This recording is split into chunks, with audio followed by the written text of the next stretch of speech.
Kottu jaalatanto loo shalashallashi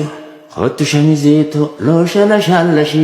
dhabaa fi yaaddaawin fuuldurri bashbashii nummaa wal arkannu ni horra fuulduraa dhabaa fi yaaddaawin xiqqisholle narraa gaafadhu siif himaa dhaloonni nu duraa akka kiyyaa keetti fadhiin ta'e warraa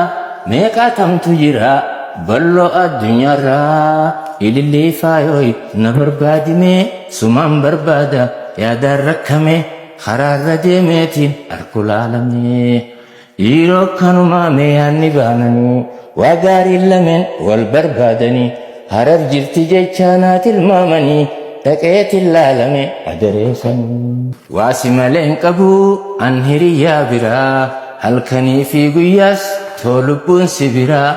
siitu na boojiyee shaggee funyaan biraa yeroo gabaabduu booda kookeet shoo irratti na eeggadhaan isinin jaa.